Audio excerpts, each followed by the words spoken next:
Que yo soy un exalumno jesuita, yo soy un ignaciano del año 78 y llevo mi colegio en el alma, con sus aciertos y desaciertos, como es la vida de todos. Pero lo recuerdo con gratitud, con alegría, desde kinder con las madres españolas, en el colegio infantil, y todo el trasegar en el bachillerato y cuarto y quinto de primaria en el colegio, el deporte, los scouts, en fin, toda la educación religiosa, matemática, una educación muy íntegra, muy integral, que creo que en mí dio frutos y me siento orgulloso de esa educación recibida.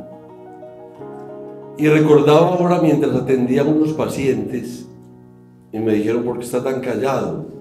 Porque les hablo mucho mientras les trabajo. Entonces le decía: porque es que estoy dictando la conferencia mientras le trabajo a usted.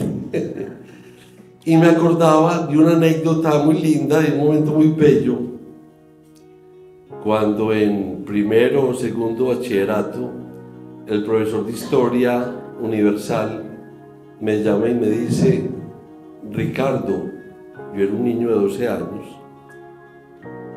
usted va a dictar el capítulo del Antiguo Egipto, porque él ya sabía que yo desde muy temprana edad había comenzado a estudiar por mi cuenta y lo dicté. Entonces hoy me acordaba de ese profesor y está el chiste que ahora lo recordábamos, que a nosotros nos enseñaron la historia con misterio. ¿Por qué? Porque es que al profesor le decíamos misterio, ¿cierto? Entonces me acordaba de misterio y ahora, pues, gracias a Dios, soy ya el profesor. Y eso es muy bonito, y eso es muy bonito. Así que estoy feliz de estar en este recinto ignaciano, en este recinto de jesuitas. Y vamos hoy a compartir con ustedes esta gran pasión que tengo por el Antiguo Egipto, que la he llevado pues al grado de maestría en la Universidad Complutense de Madrid, y soy profesor de la Fundación de Estudio del Antiguo Egipto de España, fundación que desde hace 26 años excava en Egipto actual tumbas muy importantes como la de Senenmut, uno de esos grandes personajes del Antiguo Egipto, y actualmente desde hace 16 años la tumba del visir Amenhotep Huy, visir del gran faraón Amenhotep III. Y el campo que a mí más me apasiona del Antiguo Egipto, sin duda, es la religión. Porque Egipto gira en torno al concepto religioso. Y cabe decir que el término religión en el Antiguo Egipto no existía. Pero vamos a hablar no de religión, dijéramos así, sino del concepto sagrado de la vida. Cuando uno visita Egipto, ya sea presencialmente o en los libros, porque se viaja también a través del estudio, vemos que lo que hay hoy en día son monumentos como las pirámides, que son tumbas. Vemos que hay estatuas de faraones como imágenes sagradas del gran pastor, del que lleva su rebaño, el Hijo de Dios y el representante de Dios en la tierra, como en este caso los colosos de Memnón, de Amenhotep III,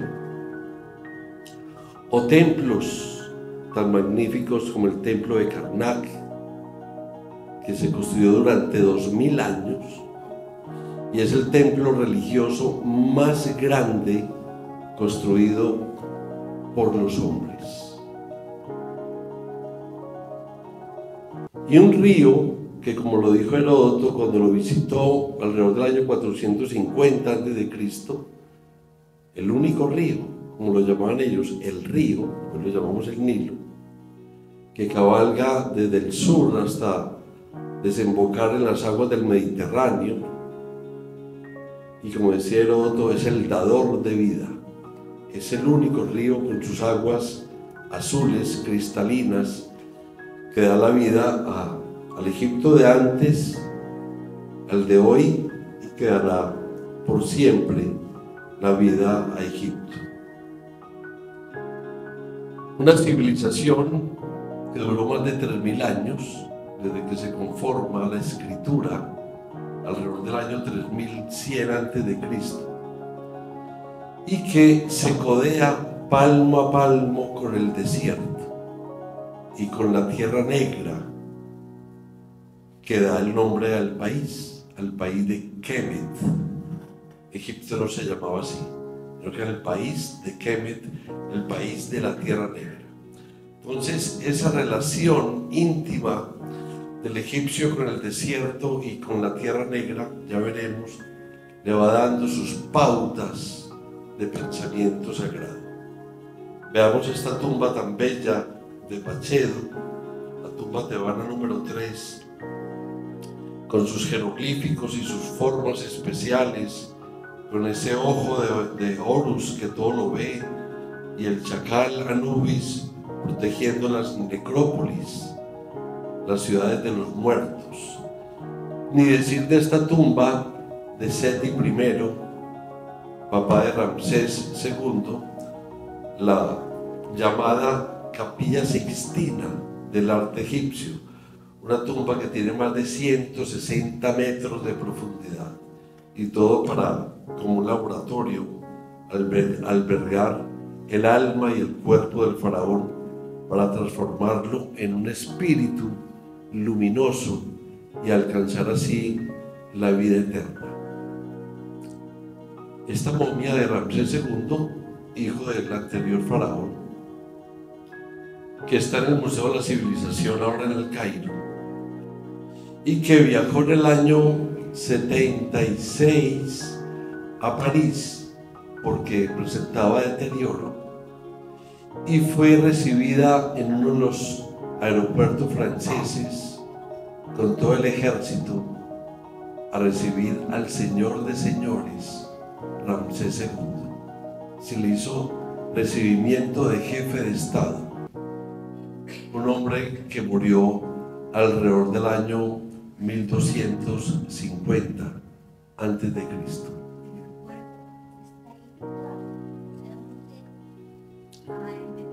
Es la momia de Ramsés II, conserva el color rojizo de su cabello.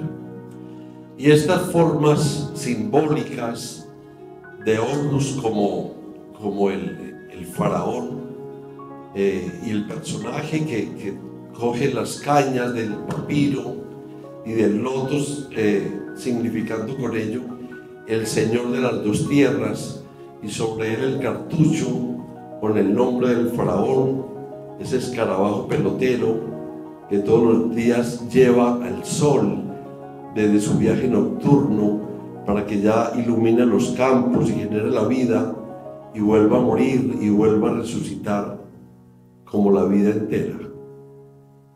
El nacer, el crecer, el morir y resucitar para la eternidad. Y este templo de Philae, la última flor del desierto, templo de Isis, donde se escribió por último el último jeroglífico en el siglo VI de nuestra era cristiana, y que fueron mandados a callar por Justiniano, emperador cristiano, y ahí se acalla por muchos años la voz del antiguo Egipto. Como hemos visto, todo es sagrado, todo es religioso. Tumbas, pirámides, templos, estatuas, símbolos, todo gira alrededor de la religión en el Antiguo Egipto. Un día, Napoleón decide tomarse Egipto, que era un protectorado inglés, y en secreto arma una gran tropa de infantería y de soldados en los barcos, y sale del puerto de Marsella. Pero tiene la virtud Napoleón de hacer un grupo, una playa de los grandes hombres del momento en Francia: botánicos, médicos, arquitectos, ingenieros, lingüistas, expertos en religión, más o menos 150, y se embarca con la soldadesca. Los soldados no saben para dónde iban, era secreto, y llega al alta mar en el Mediterráneo y dice: vamos para Egipto. Napoleón se toma Egipto en el año de 1798, y esta pintura de Louis Le Jeune de 1806 muestra la famosa batalla de las pirámides. Finalmente los ingleses, al mando de Nelson, derrotan a Napoleón y él tiene que huir. Pero una barricada de soldados franceses, antes de la caída de Napoleón por Nelson, encuentran en Rosetta, allá en el brazo izquierdo del río Nilo, en el delta, una piedra más o menos de unos 90 centímetros de altura por unos 65 de ancho, y al limpiarla ven que tiene 3 grandes renglones, y dicen: esto es importante. Estaban haciendo con las piedras una barricada, y le dicen al capitán Bouchard: capitán, mire esto, que creo que es importante. En fin, derrotan a Napoleón, y cuando ya toman el botín de guerra los ingleses, toman esta piedra de Rosetta, y por eso ella está en el Museo Británico y no en el Museo del Louvre, porque fue un botín de guerra de Nelson. La importancia de esta piedra de Rosetta es inmensa, porque en esos 3 grandes renglones está escrito en demótico, que es un lenguaje, una escritura más popular, dijéramos, o más fácil de escribir, egipcia. Otro, el hierático, hiero sagrado, y otro en griego antiguo. El caso es que en 1822, Jean-François Champollion, después de muchos años de estudiar, un hombre que hablaba copto, que es el lenguaje más cercano al lenguaje antiguo de la cultura faraónica, hablaba indio, varios dialectos de indio, francés, inglés, árabe, alemán, lo que ustedes quieran, logra descifrar los jeroglíficos, usando lo que ya otros habían estudiado, y con su ingenio y otros datos que le van llegando de papiros, de escrituras sobre obeliscos, etc., descifra en 1822 la lengua faraónica. Por lo tanto, desde el año 531 a nuestra era, cuando llevan las tropas del emperador cristiano a acallar y a destruir los templos egipcios, hasta 1822, nada se sabe a ciencia cierta de la cultura jeroglífica faraónica. Y aquí es como si Champollion le hubiera puesto el on al sonido, y comienza con ello la egiptología. O sea que el año 2022 cumplimos 200 años de egiptología como ciencia. Y esta ha estado en manos de franceses, ingleses, alemanes, italianos, y desde hace más o menos unos 25 años ha habido ya un protagonismo en lengua española muy importante, donde estamos releyendo los templos, releyendo los papiros, y con nuestro concepto de lengua española le estamos dando una resignificación, sobre todo al tema religioso en el Antiguo Egipto. Y 100 años después de Napoleón, Howard Carter descubre, después de estar muchos años detrás de la tumba de Tutankamón, su famosa sepultura, la número 62, en el Valle de los Reyes. Y con ello comienza una egiptomanía que ya venía de tiempo atrás, pero aquí se multiplica por 100. Contaba la abuela, que nació en 1906, cuando era una muchacha, en el 22, en el 23, que llegó, decía ella, mi hijo, llegó la moda Tutankamón, decía ella. Los vestidos con los jeroglíficos, las formas egipcias que tanto han cautivado a las civilizaciones desde los antiguos turistas griegos que iban sorprendidos a conocer Egipto. Y con esta tumba pues surgen a la luz pública los famosos tesoros del ajuar sagrado de Tutankamón o Tutankamón. Vemos aquí el Anubis protegiendo la sepultura del rey, la famosa diosa Hathor o Hathor como se conoce, las capillas, más de 5.300 artículos que hoy van a estar exhibidos en el Gran Museo, que lastimosamente no se pudo inaugurar el 3 de julio hace unas semanas, unos días, porque estaban invitados jeques, reyes, presidentes, y tenerlos todos juntos a merced de una bomba era una cosa muy complicada.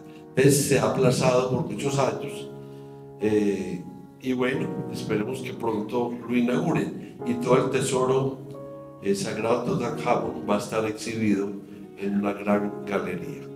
Aquí vemos esta mascarilla mirándonos con ojos de eternidad. Y este es el lobby del Gran Museo Egipcio, donde nos recibe la estatua de pie del faraón Ramsés II, que muere quizá de 91 años y reina desde los 23 o 25. Para hablar de egiptología hay que tener fuentes, y las fuentes rápidamente son los monumentos y estatuaria, la literatura, los objetos y las momias y sepultura. Este es el antiguo museo, que es una hermosura, que lo van a ir adecuando para las nuevas exposiciones que vaya dando. Y rápidamente vemos una cronología muy extensa, milenaria, de más de 3.000 años, con un predinástico antes de la escritura, alrededor del año 5000, y ya una época histórica que comienza del 3100 hasta finalizar con la última reina, Cleopatra, del año 30, pero un periodo greco-romano, donde está Alejandro Magno, que llega al año 332, y con él comienza a su muerte la dinastía de los Ptolomeos, 300 años, la última reina Cleopatra, pero un periodo romano que se extiende hasta el siglo IV, e inclusive, como decía ahora, hasta el siglo VI, con los reductos sacerdotales en el templo de Philae. Pirámides y la gran esfinge, que ha contemplado como testigo mudo a todos los faraones que contempló a Napoleón y que nos contempla en la actualidad. Y decía Gustav Jung: entre todos mis pacientes que se encontraban en la segunda mitad de la vida, es decir, con más de 35 años, no hubo ninguno cuyo problema más profundo no estuviese constituido por la cuestión de su actitud religiosa. Todos en última instancia estaban enfermos por haber perdido aquello que una religión viva siempre ha dado a sus seguidores, y ninguno se curó realmente sin recobrar la actitud religiosa que le era propia. Esto es claro que no depende de una adhesión a un credo particular, ni de hacerse miembro de una iglesia, sino de la necesidad de integrar la dimensión espiritual. Heródoto visita Egipto, como lo mencionaba al principio, alrededor del año 450 a.C. y escribe en su libro segundo de Historias. Él, más que un historiador, era un periodista e iba escribiendo lo que iba viendo, pero lo escribió. Eso era fundamental. Este pueblo, después de recorrer muchos, es el pueblo más piadoso que yo conozco. Y lo escribe en griego así: es el Maion Eusebes, que significa el más piadoso. Maion es un superlativo, más. Eu significa bien, correcto, y Sebas significa reverencia y temor sagrado, especialmente en las acciones. Esta actitud de Chedo en su tumba, en reverencia, junto a una palmera datilera y abajo el río Nilo, como la fuente sagrada de la vida y la tierra negra, y lleno de jeroglíficos hieros de palabras sagradas, de la palabra de los dioses, la Medú Necher, muestra con esta actitud lo piadoso que era la cultura egipcia. Y ustedes dirán, pero ¿cómo así? Esperen un momentito, porque nosotros hemos crecido con un relato bíblico donde ponen al faraón como el más malo de los malos, una cultura esclavista, idólatra, vana e injusta. Eso no nos cabe. Y en la película Los 10 Mandamientos, que por ahí me fui metiendo yo, lo muestran a Ramsés II. Entonces, por eso el éxodo persiguiéndolos, en fin, unos esclavos. ¿Y qué pasa ahí que no me cuadra? Si Heródoto dice que son los más piadosos y el relato bíblico dice que son los más injustos, ¿qué? Y nos tenemos que meter un poquito en la Torá para entender el relato bíblico y poder comprender las dos fuentes de la historia. Y rápidamente vemos una línea de tiempo del origen de la Torá, cuando los primeros indicios que tenemos de la Torá en su origen datan del año 1000 al 900 antes de Cristo, con tradiciones orales y algunas escritas. Pero ya la cultura faraónica tenía más de 2000 años. Cleopatra está más cerca a nosotros que ella a las pirámides, para que veamos la dimensión del tiempo. Ella está más vecina a nosotros, que cuando ella pasaba por las pirámides, ya las pirámides tenían 2650 años de construidas. Y los primeros indicios de la Torá provienen del año 1000. Ya había muerto Ramsés II. ¿Sí? Luego entonces llega el cautiverio, el exilio en Babilonia, alrededor del año 686. Aquí hay un error. 86. Del 586, cuando Nabucodonosor II invade el reino de Judá. El reino de Judá está en el sur, capital Jerusalén, y el reino de Israel al norte. Nabucodonosor II destruye el primer templo del reino de Judá y se lleva a los sacerdotes y escribas y al rey y a todo el mundo poderoso, y deja a un pueblo analfabeta y se lleva a los sacerdotes cautivos en Babilonia. Y 50 años después, Ciro, el que hace el imperio persa, invade a Babilonia, no encuentra resistencia, y en su decreto dice: estos pueblos extranjeros que están aquí cautivos, váyanse para sus reinos, para sus tierras. Y hay libre religión. Yo no tengo problema con eso lo hizo Ciro. Pero en esos 50 años de cautiverio en Babilonia, que dejan a sus familias en el reino de Judá, comienzan a decirse: estamos cautivos por un castigo de Dios, porque nosotros no hemos estado a la altura de la alianza, y por eso estamos aquí, y nos vamos a desaparecer, y van a desaparecer nuestros pocos escritos, nuestras tradiciones.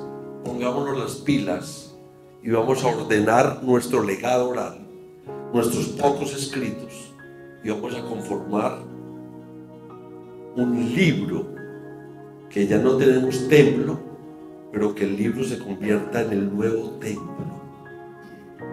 Y construyen entonces la Torá, sobre todo los primeros libros: el Génesis, el Éxodo, el Levítico, el Números y el Deuteronomio, para construir una nación desde el corpus literario.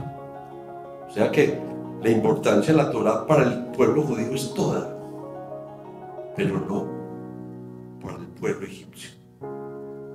Entonces hacen figuras literarias donde ponen al pueblo como el pueblo elegido de Dios, con versiones antiguas de estancias en Egipto, donde dicen ellos, para honrar a su pueblo y construir como nación elegida, que fuimos cautivos en Egipto y que salimos de ahí.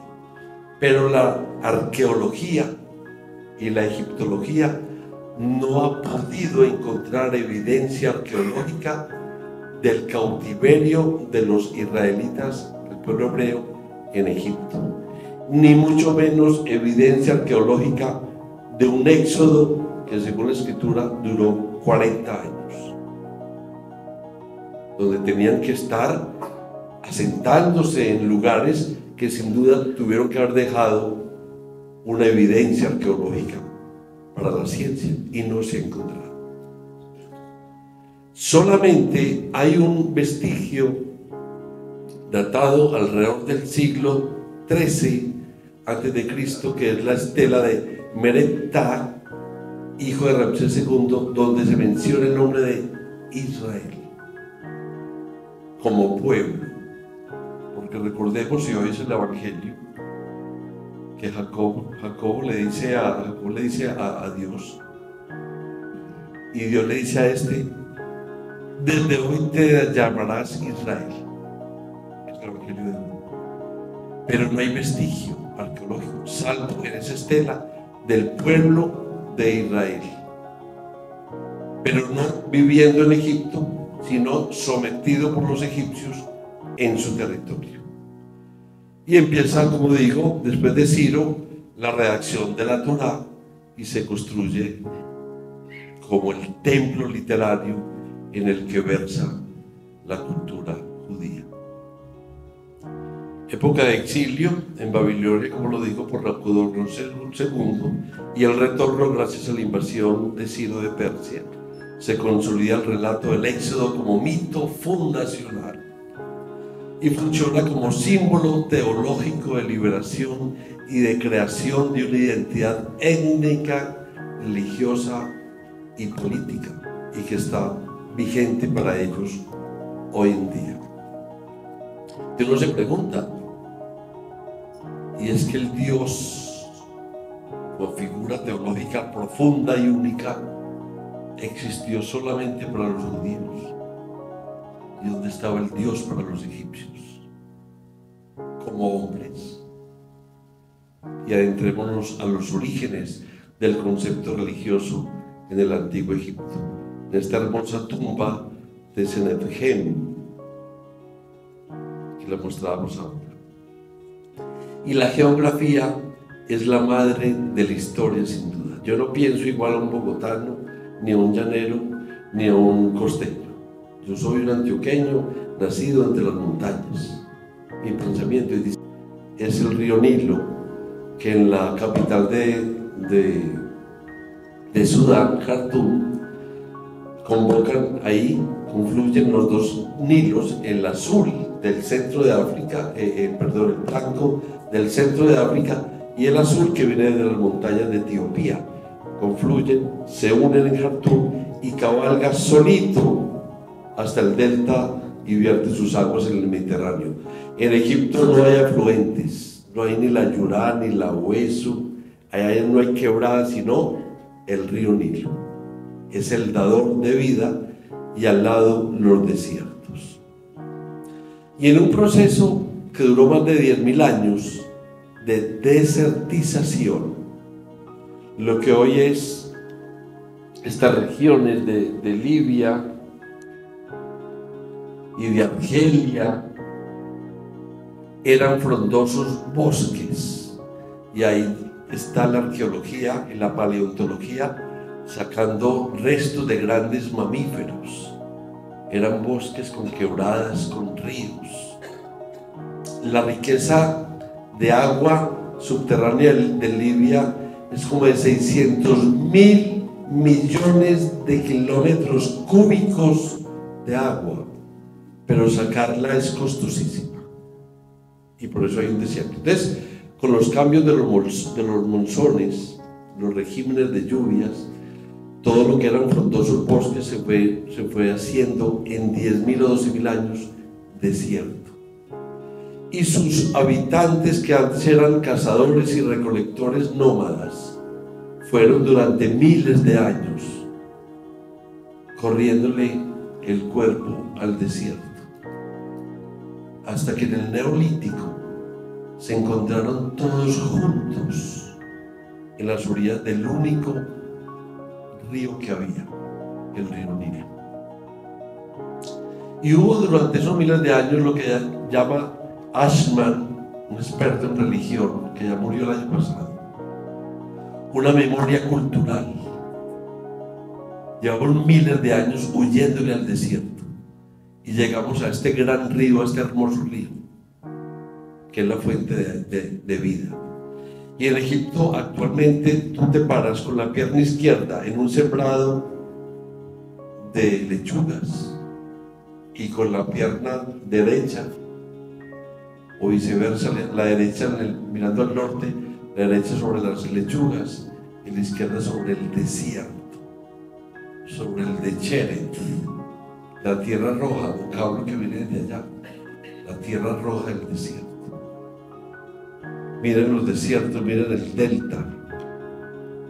Entonces ellos comenzaron a sentir por miles de años la persecución que actualmente se da del desierto, que todo se lo quiere comer, que es la muerte, y es el río el que nos da la vida.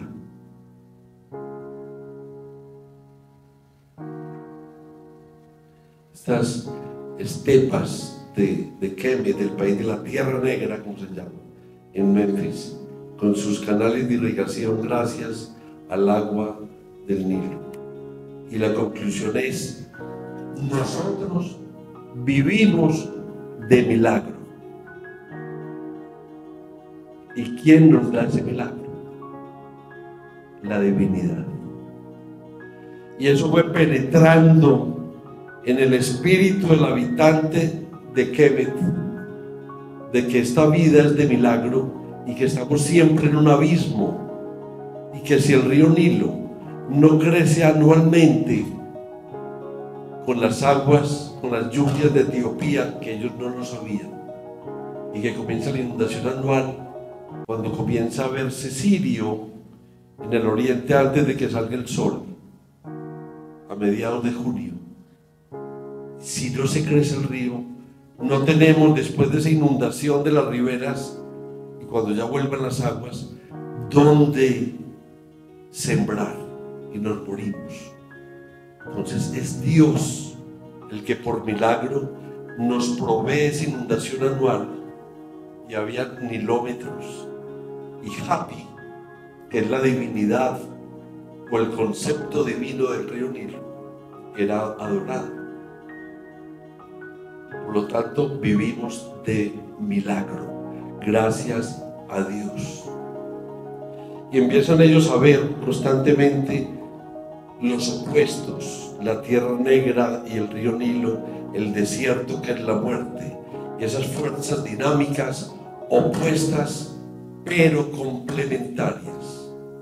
Hay día porque hay noche, hay salida de sol porque hay puesta de sol, hay nacimiento y muerte de los seres vivos. Está el desierto y la tierra negra, está el Alto Egipto y el Bajo Egipto, y el faraón es el señor de las dos tierras, del Alto y el Bajo Egipto. Y comienzan con ese concepto del milagro a sacralizar el entorno, al ver, como decía, el milagro de la vida. Y fluyen las hierofanías y las teogonías, es decir, todo es sagrado. Y vamos a ver que comienzan a construir unas teogonías, es decir, el origen divino del cosmos. Hieros es sagrado, es las formas donde todo es una expresión de Dios. Todo es una expresión de Dios. Los santos nuestros deberían ser manifestaciones de lo divino y no como figuras divinas a donde yo le hago un templo y le hago una novena para que consiga la casa o me gane la lotería, sino manifestaciones de Dios en un hombre para dar ejemplo de vida. Ese es el santo. Y la teogonía es lo que se origina de Dios. Y surgen entonces los mitos de la creación, porque ellos comienzan entonces a explicarse de dónde venimos. Y así, desde la oscuridad recóndita de los inicios de los tiempos, el hombre mira las estrellas lleno de interrogantes y con ellos comienza el mito, la creación del mito. Miren esta ecuación, de dónde venimos, en esta oscuridad o en este día luminoso de Egipto, y surge el mito ontológico. La teoría del ser es la pieza clave por la que nuestro universo conceptual, nuestras fórmulas y convicciones encuentran sentido. Es el único modo por el cual podemos aspirar a ser algo real.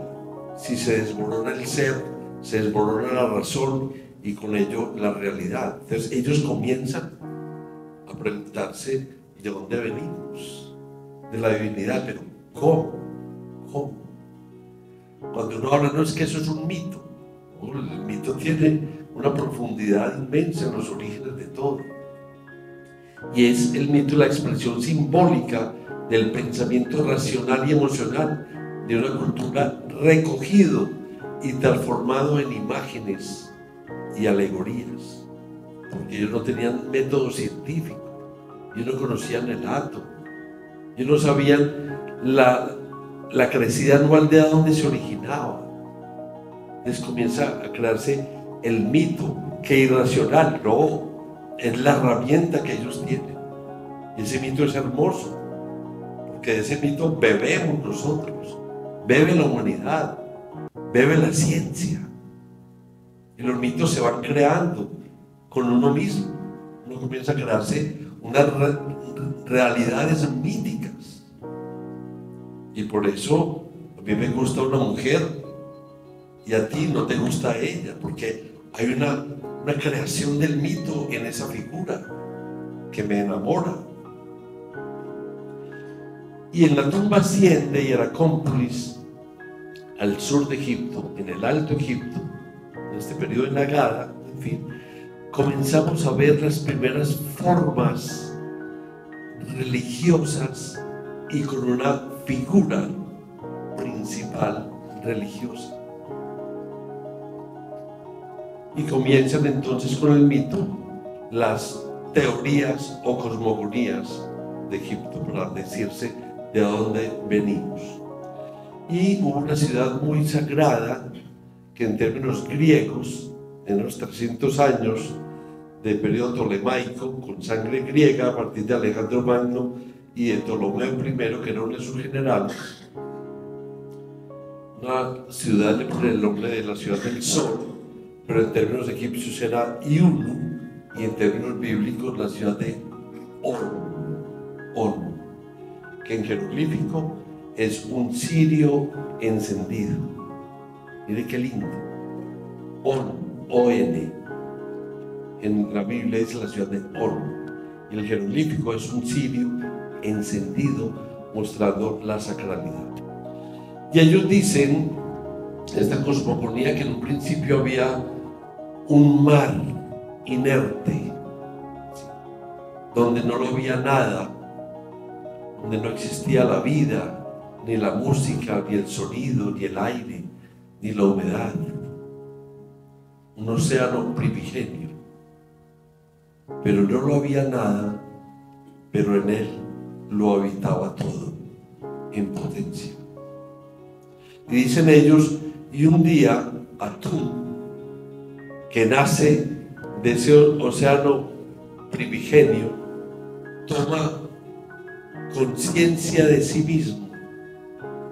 Dice, yo soy el que siempre he sido y que siempre seré. Soy el alfa y el omega, y ya me resisto a estar en esta quietud. Toma conciencia de él, se autoengendra, y a partir de sí mismo, como la mitosis, que se autoengendra la célula y comienza a dividirse por sí misma, crea a Chu, la primera pareja, y a Tefnut, que es el aire y la humedad. Y esta pareja a su vez engendran a Geb, que es la tierra, y a Nut, que es el cielo. Y Chu los separa, y al separarse engendran ellos a 4 hijos: a Osiris, Isis, Neftis y Set. Y Osiris e Isis forman pareja, y de ellos nace Horus. Y Horus, en los cánones reales, es el último dios rey que da su legado al primer rey humano, al faraón. Entonces el faraón es el Horus en la tierra. Y Ramsés II, en el canon de Turín, que es una lista de reyes, para él poderse poner como con herencia divina y monárquica, pone al primer rey Menes, el último él, pero antes de Menes una serie de reyes divinos, para él decir, mi estirpe es divina, porque vengo de Horus, y Horus viene de Osiris e Isis y de Atún, y yo vengo de ahí. Por lo tanto,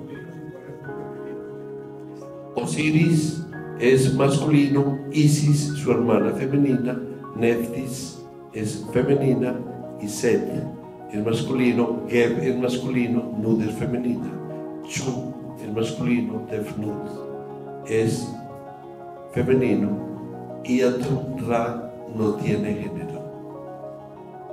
Qué bonito, claro. La creación del concepto de la resurrección en los campos de Cañas es como el sol que renace todos los días en Oriente. Y lo relaciona en este momento con Osiris, que es un dios que es asesinado por su hermano Set y resucitado por su esposa Isis. Y después de la resurrección, ya no en un mundo dimensional nuestro, sino en un mundo divino, por un acto de magia, conciben a Horus.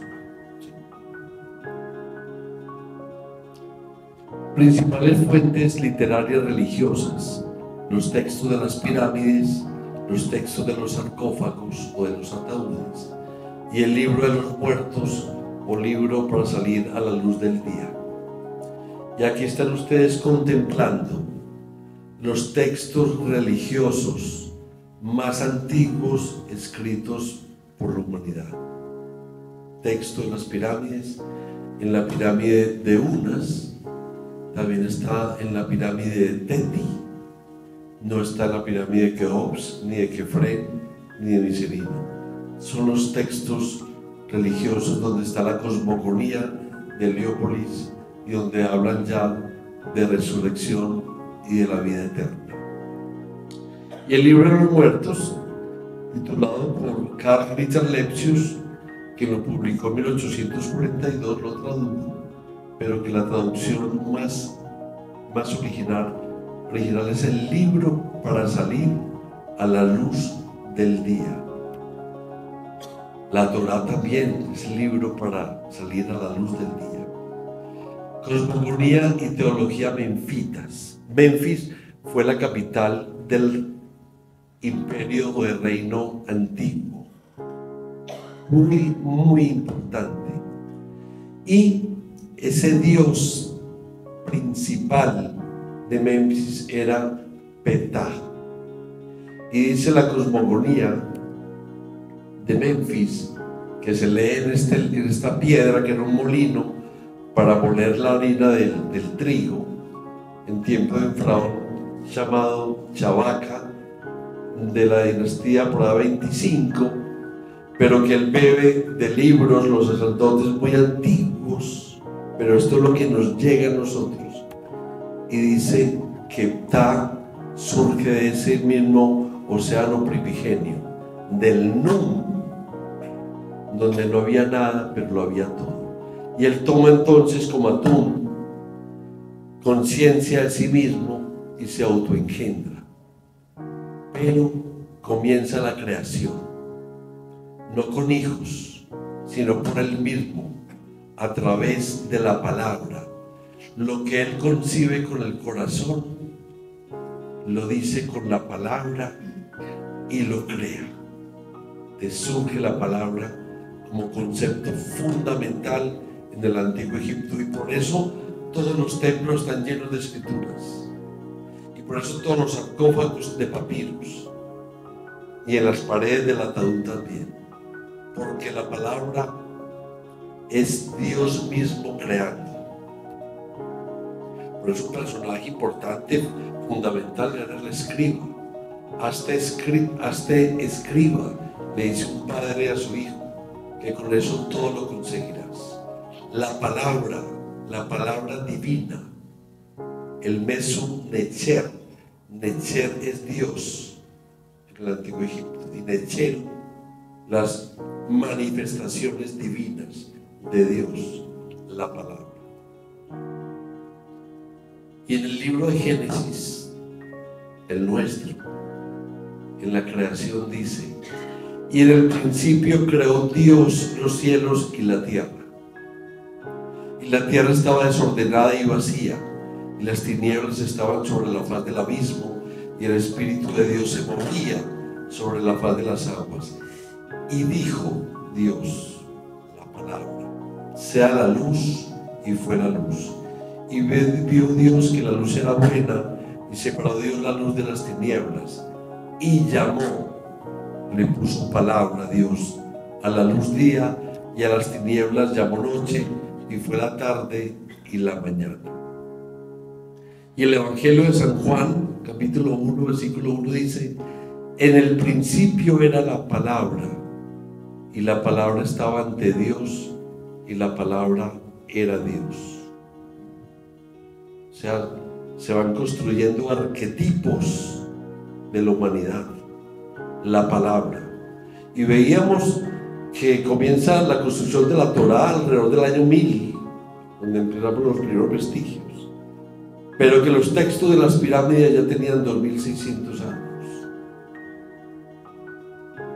Era la palabra que con la Heka, H-E-K-A, por la fuerza divina, transformaba las realidades. Y Itahotep, un gran sabio de la dinastía quinta, escribe unos grandes textos sapienciales o de enseñanzas para la vida a partir de la palabra. Y ¿quién es el gran dictador de la palabra? Es el faraón, que es el representante de Dios en la tierra, y a través de sus escribas y artesanos inundan Egipto de la palabra, porque la palabra transforma. Hay una estela es una piedra como una lápida, se llama la estela de Metternich, y es un texto de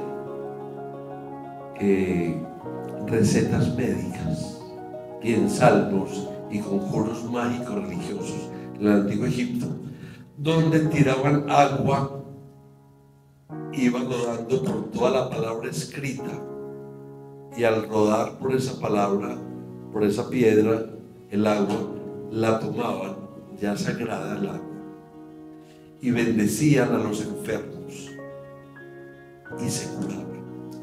¿Ustedes creen que los constructores de pirámides, constructores de templos, que todavía no sabemos cómo se construían, cómo se construyeron, iban a perder el tiempo poniendo agua bendita por 3000 años a los enfermos para que no se curaran? Iban a seguir perdiendo el tiempo. Entonces uno se sorprende a que eran magos, pero no los magos que sacan conejos de las chisteras de los magos.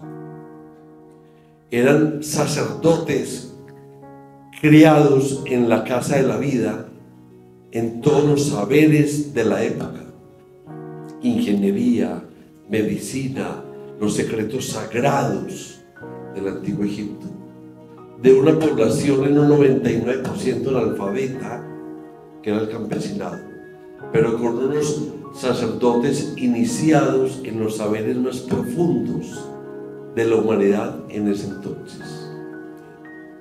Y uno con esto se sorprende.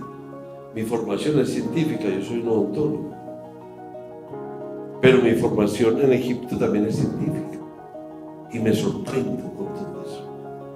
Me sorprendo. El faraón, el Horus de la tierra, el pastor, el dador de vida. Señor Pablo.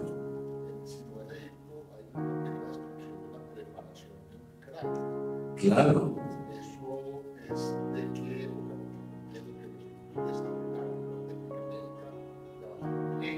Correcto.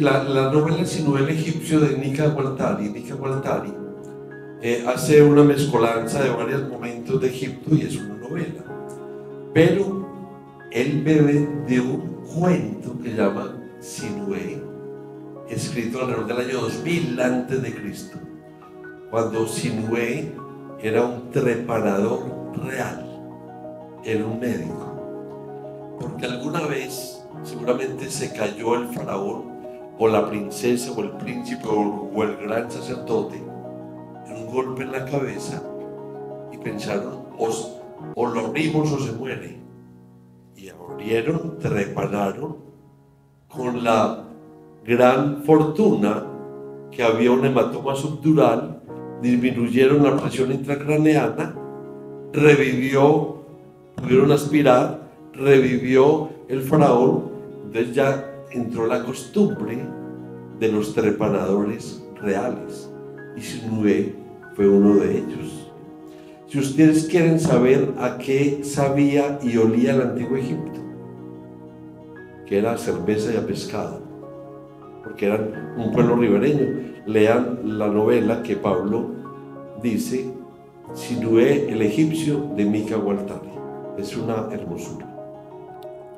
Y veamos entonces en este sarcófago de oro macizo que pesa más de 100 kilos de Tutankamón, la simbología del faraón. Las dos señoras, el buitre y la cobra, como las protectoras del Alto y el Bajo Egipto, sur y el norte. El nemes, que es el sombrero de él. La barba curva, cuando es curva significa que es difunto, y si es difunto es divino. El cetro curvo, el cayado del pastor, que lo llevan nuestros obispos y el papa. El flagelo o el espantamoscas, porque él guía el rebaño, pero también castiga el que se va de la fila. Las funciones del faraón es el equilibrio cósmico, que es la Ma'at, es el orden de todo, es la justicia, es la verdad, y es garante de la inundación anual del río, de la agricultura, es el juez de los hombres, el representante de Dios en la tierra, y no solamente el representante, sino que es el Dios mismo, y es hijo de Dios, y es el dueño del país, de los animales, y es el jefe del ejército. Es decir, en las manos del faraón, como figura divina, estaba todo. ¿Y qué es la Ma'at? Es el equilibrio cósmico, y en el juicio ante Osiris, el cuerpo, el espíritu, el alma del difunto, después de trasegar un mundo subterráneo llamado Duat, con muchos peligros, y todos estos escritos eran en salmos para que él pudiera sortear esas vicisitudes, finalmente llegaba ante Osiris, y en una balanza estaba, miremos, a Ma'at, por la pluma de avestruz, que no pesa nada, y en un lado de la balanza, Ma'at, una pluma, y el otro lado, el If, el corazón. Y si el corazón pesaba más que Ma'at, era condenado para el infierno, para la vida eterna en el infierno. Pero si estaba en equilibrio, gozaba del campo de cañas. Entonces, Ma'at no es una diosa. Ma'at es una hierofanía.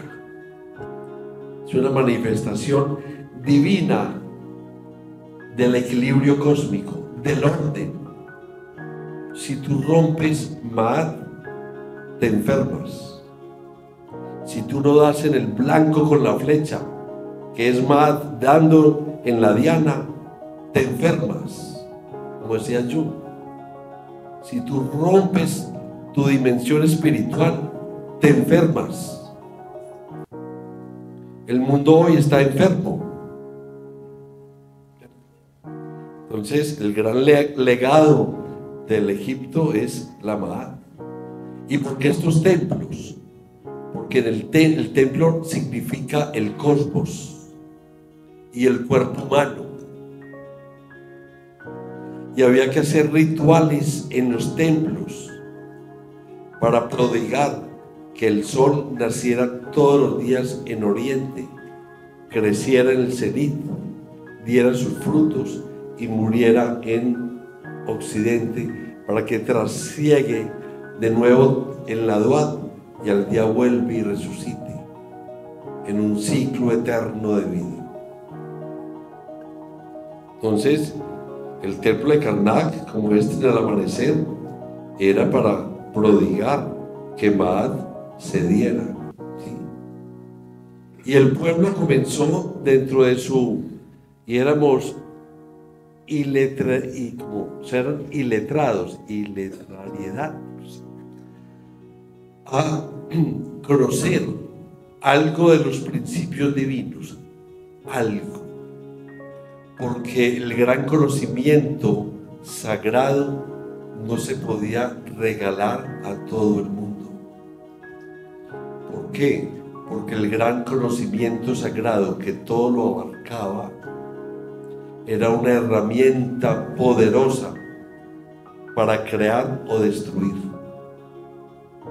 Por eso era dado solamente a los sacerdotes iniciados en la casa de la vida. Y el pueblo seguramente tenía doctrinas y había escuelas religiosas para fomentar ciertas creencias simples, bonitas, del carbonero, que es divino porque es difunto.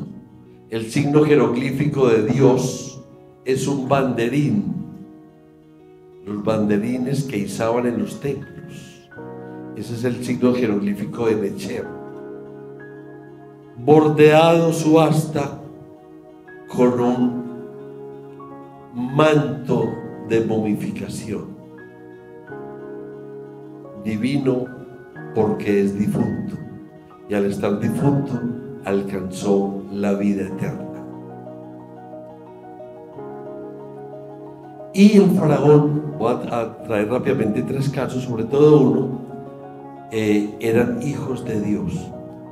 Y en las paredes ya muy borrosas del templo de la reina Hatshepsut, en el Deir el-Bahari, encontramos, este es el templo de Deir el-Bahari, el Yeseru, el sublime de los sublimes, la teogamia de Hatshepsut.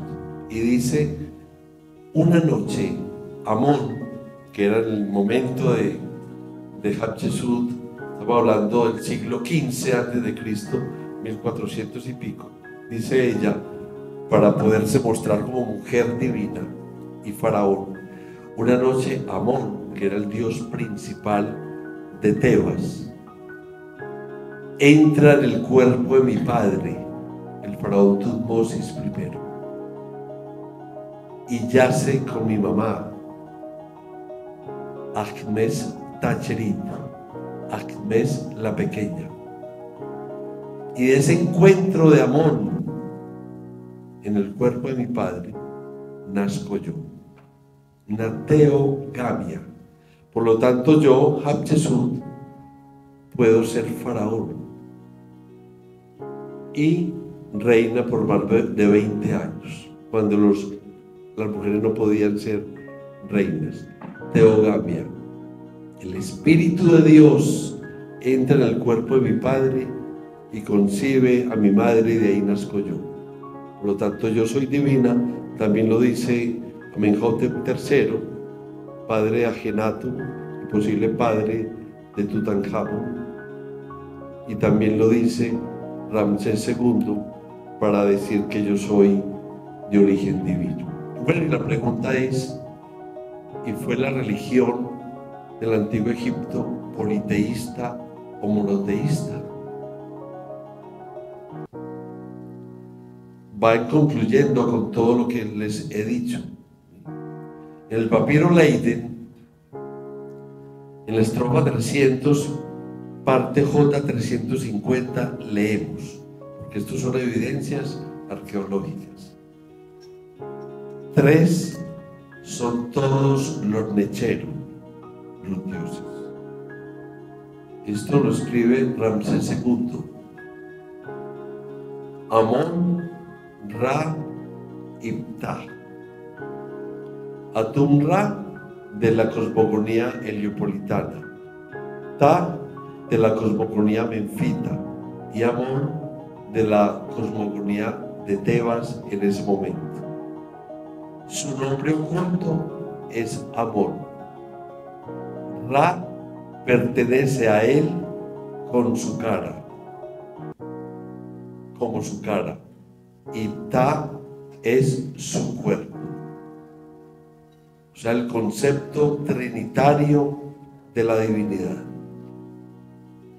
Y en el templo de Abu Simbel, que ojalá algún día vayan, a orillas del gran lago Nasser, salvado de las aguas antes de la inundación del lago, al fondo en la capilla vemos a la izquierda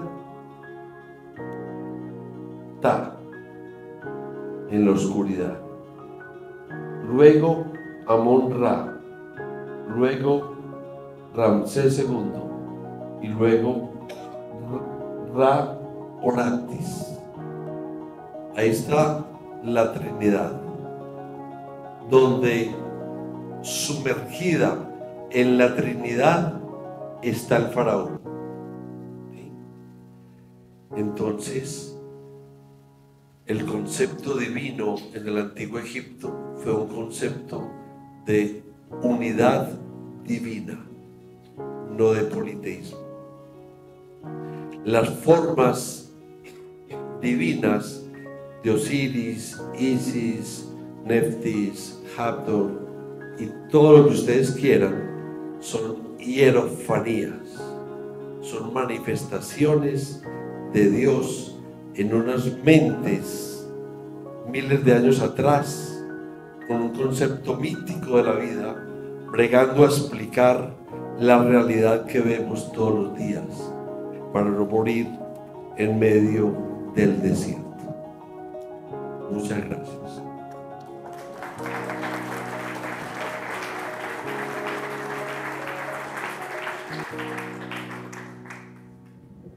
Doctor Ricardo, muchísimas gracias por esta